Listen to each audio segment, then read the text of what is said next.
Selamat malam saudara-saudara seiman di dalam Yesus Kristus. Pada malam hari ini kita kedatangan tamu yang istimewa yaitu Romo Yudono Suwondo. Kita akan membahas berhubungan dengan digaungkannya novena kebangsaan. Selamat malam Romo. Selamat malam Mas Dito. Ya. Romo, langsung saja ini pertanyaan pertama. Ini ide dari siapa dan latar belakangnya bagaimana? Ya.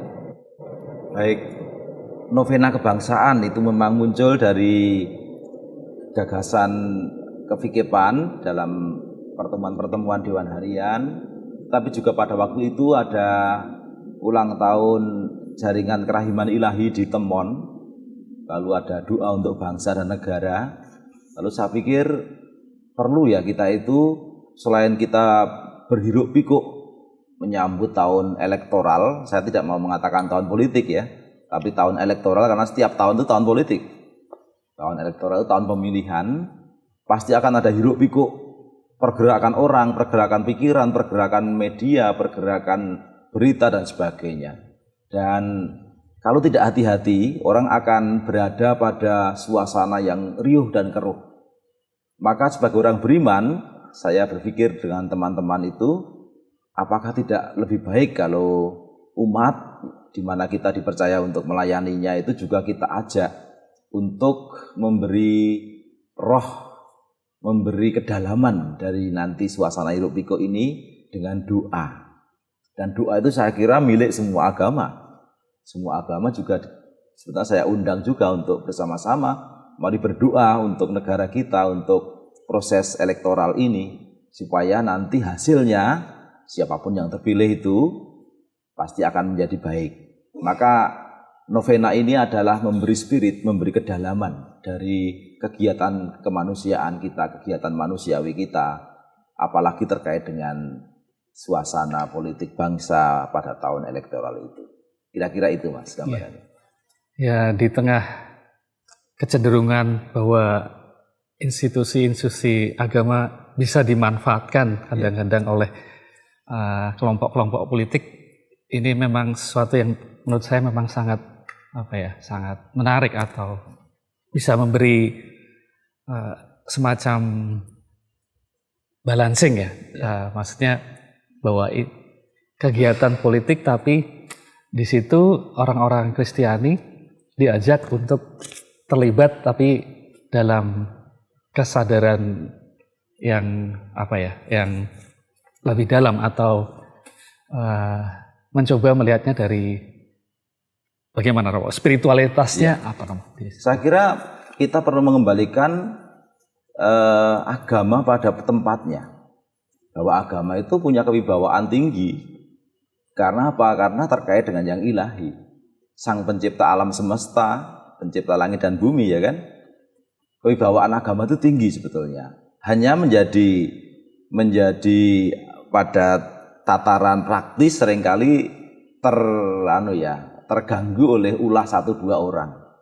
Sebetulnya secara hakiki agama itu punya kewibawaan tinggi dalam merawat, istilahnya dalam bahasa Jawa itu ngrekso alam semesta.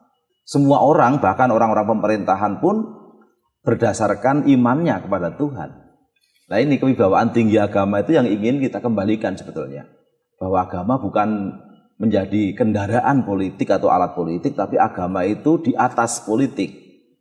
Karena politik itu sarana, agama itu mengantar orang pada tujuan, sama-sama sarana, tapi sarana yang berbeda ini. Sarana yang nggak lekang zaman. Siapapun bisa naik ke yang ilahi melalui agama-agama yang kita imani. Dalam hal ini Katolik ya, kita semua melalui gereja, melalui agama, kita bisa sampai pada kedalaman rohani sebetulnya.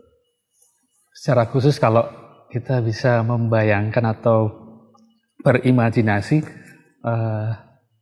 Yesus itu melihat umatnya mesti berperan seperti apa di dalam dunia perpolitikan atau hidup berbangsa itu, Romo. Kalau kita melihat contoh hidup Yesus sendiri. Mungkin pertanyaannya bisa kalau setiap pribadi yang berkecimpung dalam politik itu bertanya, orang-orang Katolik, anak-anak saya ya, anak-anak kita, anak-anak gereja. Kalau Yesus ada di pihak saya sekarang ini misalnya, saya jadi sekretaris jenderal politik atau partai politik atau penyelenggara pemilu. Kalau Yesus sekarang ini di pihak saya mau apa? Itu sebetulnya pertanyaan gampang untuk memperdalam spiritualitas.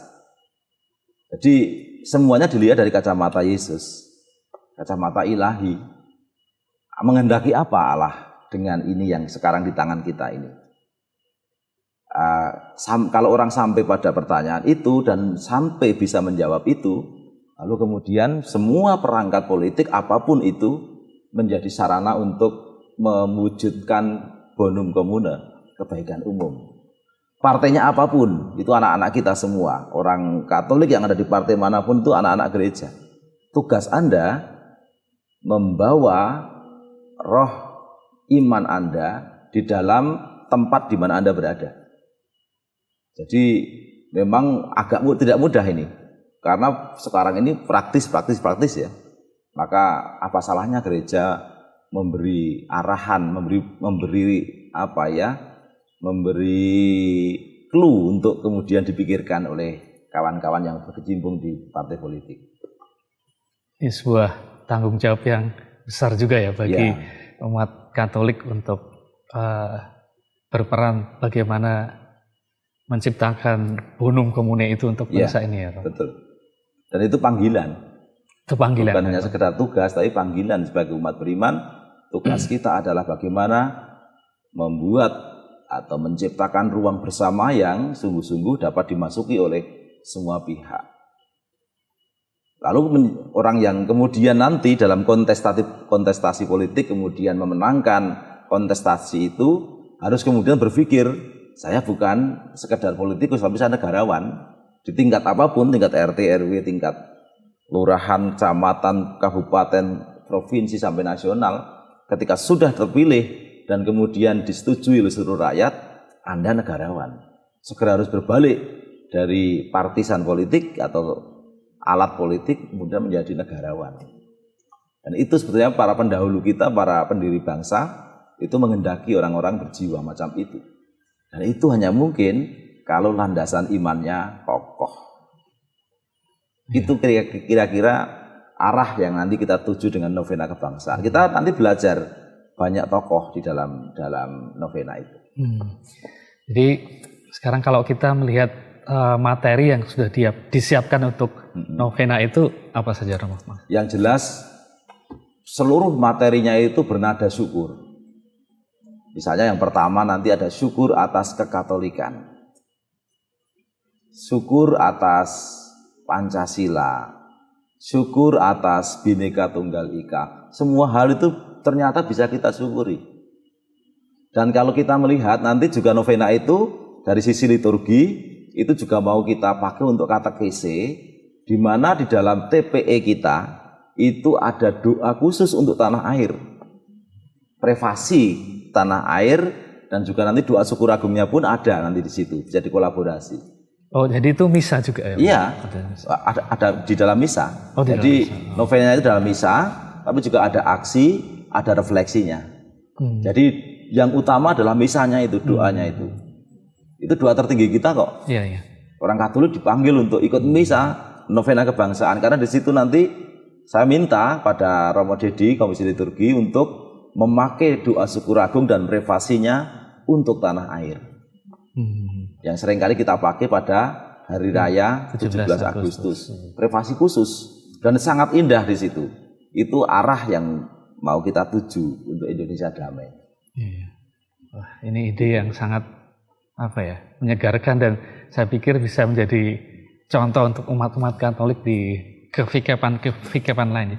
Beberapa waktu yang lalu saya menerima materi untuk renungan di lingkungan, tapi saya belum sempat membuka karena malam ini ada tugas lain. Itu kalau materi-materi permenungan novena kebangsaan ini yang diberikan di lingkungan itu apa sih? Ada di dalam bukunya itu ada. Saya tidak sangat menguasai ya, karena Romo Heri dan Romo Dedi yang membuat catatan yang pasti. Saya hanya membuat ini aja secara global saja.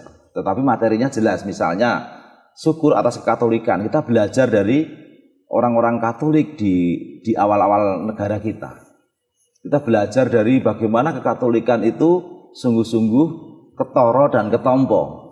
Itu yang selalu saya katakan, itu memakai bahasa Biku Vanyavaro yang waktu itu membantu para uskup untuk membuat tulisan nota pastoral kebangsaan itu.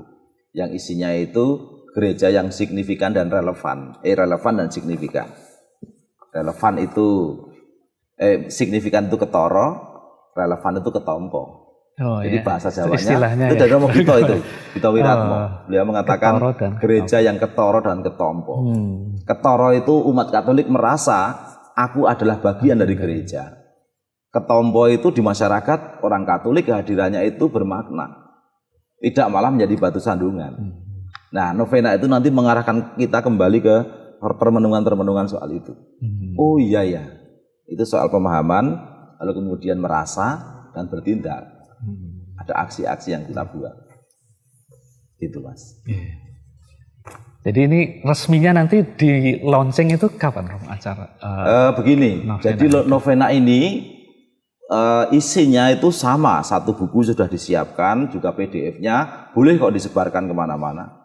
Siapapun boleh mengakses. Nanti dikerjakannya begini. Jadi novena itu nanti akan setahun ini selama 9 kali, dan nanti setiap setiap kali ada novena itu, lalu juga umat diajak untuk merenungkan macam-macam tema, macam-macam tokoh. Bahkan kita punya tokoh-tokoh besar dulu, ada Sugio Pranonoto, ada Bung Karno, ada Abdurrahman Wahid, ada Adi Sucipto, ada banyak sekali tokoh-tokoh yang bisa nanti diangkat di tema itu. Sehingga orang belajar dari sikap tokoh dan refleksi tentang gereja. Dan itu bisa dipakai di lingkungan-lingkungan. Kalau mau merenungkan tentang itu bisa. Supaya semua orang kemudian menjadi tersadar bahwa gereja Katolik hadir di dalam masyarakat bersama dengan yang lain. Saya tidak suka gereja Katolik menjadi entitas yang hanya takut itu ya, kecil, minoritas, takut. Tidak, kita tidak minoritas. Kita punya kewibawaan yang sama dengan agama-agama yang lain untuk mencintai bangsa ini. Karena orang Katolik adalah juga warga negara Indonesia. Begitu, supaya gereja Katolik sungguh-sungguh hadir. Sedikit anggotanya itu jumlah saja, tetapi kehadirannya, kewibawaannya, doa-doanya sangat berarti. Gitu ya Mas. Jadi ada acara ketika ini nanti pertama dimulai? Pertama dimulai sebetulnya Februari ini sudah bisa dimulai, karena setiap paroki punya ritme berbeda. Misalnya, tidak ada misa yang dipimpin oleh? Nggak ada. Jadi begini, gitu. Setiap paroki bisa memulai, misalnya contoh untuk Klepu itu setiap novena di Jatiningsih, mereka memakai momentum itu yang sudah biasa terjadi, hanya temanya diberi tema ini. Gamping berbeda lagi, tiap Rebu Legi itu wetonnya kevikepan. Wates juga demikian. Tempat lain juga punya ritme sendiri. Besok pagi, Minggu pagi saya ke Medari. Sudah dimulai Medari. Silahkan, Sedayu mau mulai kapan silahkan. Sehingga masing-masing paroki mulai dengan tema yang sama, bahan yang sama. Nanti VKEP akan datang dari 9 novena di paroki itu, sekali VKEP akan datang. Di paroki lain juga demikian. Sehingga nanti VKEP akan keliling untuk meneguhkan apa yang sudah dibuat di paroki-paroki. Kalau jadi peran yang persis diharapkan dari setiap umat Katolik itu bagaimana dalam novena ini? Yaitu yang penting, paling penting di sini adalah mendoakan, itu jelas. Karena temanya novena utamanya mendoakan, itu semua orang bisa melakukan. Dan yang kedua, membuka kesadaran. Dan yang ketiga, di dalam buku itu tersedia langkah nyata aksi yang bisa dibuat. Bahkan ada panduannya untuk langkah aksi itu. Misalnya seperti contoh meneruskan apa yang sudah kita refleksikan tahun lalu dengan memberi perhatian pada sungai-sungai, atau kemudian memberi perhatian pada kelestarian lingkungan hidup misalnya, atau memberi perhatian pada mereka yang mengalami kesulitan. Langkah-langkah aksi sebagai tindakan, sebagai tanggung jawab kemanusiaan kita itu bisa dibuat. Sudah ada pedomannya itu. Begitu. Maka kesadaran, lalu juga tindakan nyata, tetapi juga penting mendasari semuanya adalah doa. Sangat menarik, sangat bagus dan sangat membesarkan hati dan membuat umat mulai berpikir untuk tahun politik ini mereka sebagai orang Katolik memiliki peran apa di situ gitu ya Rama. Ini novena ini kan membuat kesadaran-kesadaran itu muncul.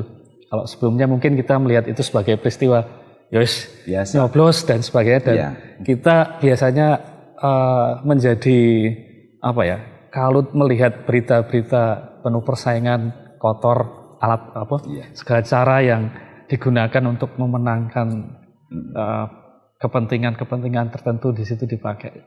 Jadi novena ini saya pikir adalah pesan yang sangat bagus buat tidak saja umat Katolik ya, mungkin untuk umat-umat yang lain juga.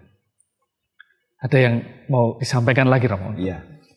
Saya terkesan kemarin kebetulan saya itu ikut terlibat secara aktif mempersiapkan kedatangan Kardinal Ayuso Guiso itu ya, dari Prefek Dikasteri untuk hubungan antar agama. Saya ikut hadir di UIN Sunan Kalijaga pada penganugerahan gelar Dr. Honoris Causa untuk beliau dan Gus Yahya serta Pak Sudibyo Markus dari Muhammadiyah. Pidato pertama yang disampaikan Kardinal itu sungguh bagi saya merenyuhkan hati. Bapak Kardinal memberi pidato pengukuhan pada bagian terakhir. Dia menyapa pertama-tama siapa? Nuncio yang hadir. Nuncio itu Duta Besar Vatikan. Dia menyebut Nuncio, menyebut para uskup, para imam, seluruh umat beriman yang datang pada acara hari itu sebagai mereka yang menemani Bapak Kardinal Ayuso untuk hadir di forum yang terhormat ini. Jadi Bapak Kardinal ingin mengatakan bahwa saya dan Anda itu saling menemani untuk hadir di masyarakat. Saya terkesan. Demikian pula mungkin ini bisa menjadi inspirasi bagi saya juga. Saya nggak tahu berapa lama itu ya tugas-tugas ini dipercayakan, tapi yang jelas saat ini kita saling menemani untuk hadir di tengah masyarakat. Umat juga menemani saya sebagai VKF untuk hadir di tengah masyarakat karena memang itu tugasnya. Tapi saya juga menemani umat untuk berada di tengah masyarakat karena itu tugas Anda. Maka saling mendoakan, saling mendukung itu bagus, penting. Sehingga gereja tidak sendiri-sendiri, tetapi gereja dalam kesatuan untuk hadir bersama dengan masyarakat menuju Indonesia damai. Yang dalam bahasa keuskupan itu adalah tinggal dalam Kristus dan berbuah, bersatu dan bersinergi demi Indonesia damai. Itu tema yang diangkat oleh Bapak Uskup kita dan juga untuk keuskupan kita. Maka novena tadi sebetulnya nyambung dengan yang pertama tadi, tinggal dalam Kristus dan berbuah. Jangan sampai dilupakan ini, bahwa demi Indonesia damai itu akibat dari semangat tinggal dalam Kristus dan berbuah. Bahwa kebaikan-kebaikan yang kita buat itu akibat dari relasi kita dengan Allah. Bahwa upaya-upaya kita untuk hadir di masyarakat, untuk menjadi tanda hadir kerajaan Allah itu akibat dari doa-doa kita. Jadi bagaimanapun juga untuk zaman ini, di mana orang dengan cepatnya mendapat informasi dari alat komunikasi, jangan dilupakan bahwa kekuatan doa itu tetap yang utama, tetap yang nomor satu. Dan itu tidak bisa dianggap enteng ini. Yang lain-lain muncul dari situ. Memang kalau kita sering mendengar cap-cap minoritas itu kadang bisa membuat orang merasa dia tidak punya peran atau tersudut untuk mulai berani menunjukkan bahwa dia bisa atau bahkan bertanggung jawab juga untuk kedamaian bangsa ini, untuk Indonesia damai ini. Jadi gerakan-gerakan seperti yang ada di Kevekapan Jogja Barat novena kebangsaan ini pasti saya berpikir akan sangat membantu umat merasa bahwa dia punya tanggung jawab juga dan peran juga untuk mewujudkan Indonesia damai. Bahwa kemudian nanti di dalam pelaksanaan atau di dalam langkah-langkah itu ada ya biasa ya, dalam proses bersama itu pasti ada satu dua ya. Kita kalau memelihara yang remeh-remeh itu kita nggak maju-maju, ya kan? Pasti ada nanti pelaksanaan kecil itu pasti akan, biar saja itu menjadi proses kita. Tetapi kita harus berpikir besar harus berpikir yang besar. Bahwa kemudian pelaksanaannya terjadi misalnya miskomunikasi, ada konflik kecil-kecil 1-2, selesaikanlah, itu urusan Anda. Itu tugasmu, enggak usah dengan sinode atau enggak usah dengan muktamar atau besar-besaran. Selesaikan konflik itu tinggal minta maaf, beres ya. Kadang-kadang kita seringkali terganggu orang Katolik itu oleh hal kecil-kecil. Kudune hadir di tengah masyarakat sebagai paroki, tetapi antar lingkungan malah berseteru. Di dalam lingkungan sendiri saling menyikut satu sama lain, sehingga hal-hal yang besar itu malah ora ketok, tertutupi oleh konflik kecil-kecil yang sebetulnya tidak perlu kita besar-besarkan. Itu ya. Seringkali kita justru ke gereja Katolik itu seringkali saya amati itu terhambat oleh hal-hal yang cilik-cilik ini.